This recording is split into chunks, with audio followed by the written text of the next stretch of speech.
day, the phones would ring like all day long. Ring, ring, ring. He did not want me to think that. He wanted me to know that I was very important to him. Brent Spiner became my sounding board. I wrote a journal and I sent it to him. There were no barriers between us. I felt probably more at ease and comfortable with Brent Spiner than I have any human being in my life. I didn't sense that there was anything about me that he didn't like. I mean, everything that I sent him, he was such a positive person. The total opposite of my ex-husband. I mean, just so positive about everything I sent him. He was my biggest cheerleader. Okay, let's go back in my chronology. Let's go back to September 92. He broke the silence after I decided I would pray for him for a half an hour every day at the window. But I was worried about him. I was afraid that something terrible happened to him. So I decided to type him a page-by-page transcript of War on the Saints by Jesse Penn Lewis. I talked about everything to Brent. He knew all about my Christian beliefs, all about my beliefs about love and marriage and sex. There were no barriers between us. Total openness. But we were never crude. And whenever we talked about sex or love or romance, I felt that he had such good taste in the way he went about it. The man was the epitome in class in the lovemaking department. I can tell you that right now. Even though he spoke intimately to me on the phone, there was nothing offensive about it. The way he made me feel when he made love to me on the phone was, he just made me feel like I was the most beautiful, gorgeous, voluptuous woman on the planet. By the time he was through talking to me, I felt like I'd been tenderly caressed every inch of my body, and that he was making passionate, erotic, sensual, and yet very sensitive and deep love to me.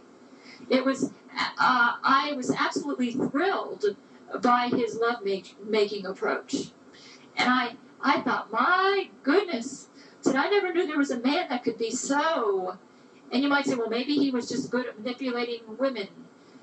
That's what was so different about him. Not only, it wasn't so much that he was sexy, there was a depth of feeling in his expressions. I could never find a man attractive just because I thought he was a sexual firebomb in bed. I always sensed that with Brent, that it was more than just trying to turn me on sexually, that he had a depth of feeling and a commitment there. He didn't really win me over till I heard his music album, Old Yellow Eyes Is Back. And if you listen to the singing on there, you don't sense a shallow person. And probably the best way to describe the way I see Brent Spiner as a lover is listen to that music album that he made.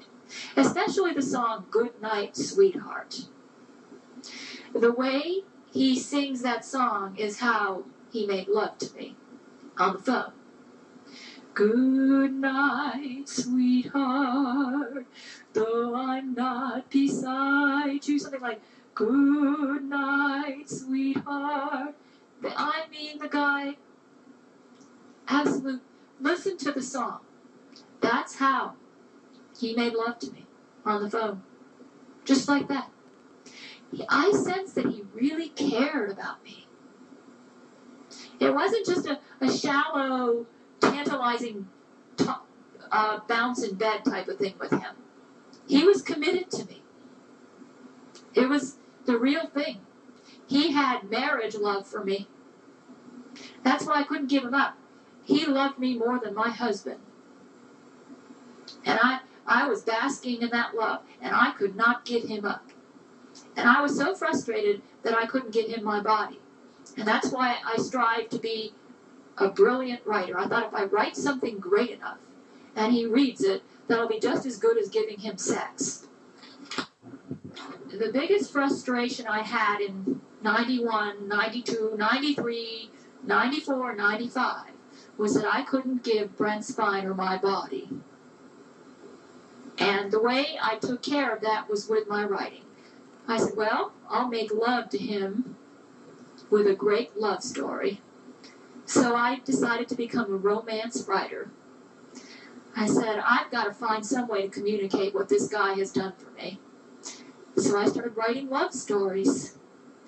I started writing Silver Skies, but I'm getting a little ahead of myself. So I typed to him the book War on the Saints. I continued writing him every day. It appeared everything was back to normal. He didn't tell me what happened in September 92.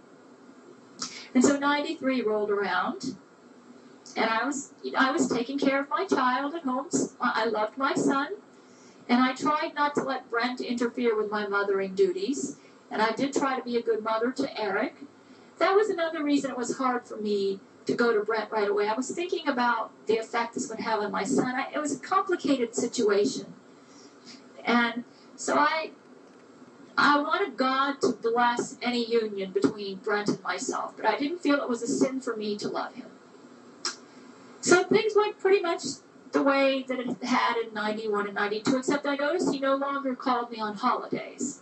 So I noticed there was a change in policy. I wasn't sure how to interpret that, but he was just as attentive as he was before. But I did remember that every now and then when I would read data entries, I'd hear about the blonde, the cute blonde, and she kept coming up. So I started wondering if maybe there was something more to her than I thought. But then I thought, but then I thought he couldn't. I wrote Brent, and I thought, I've heard about this blonde you're going out with her.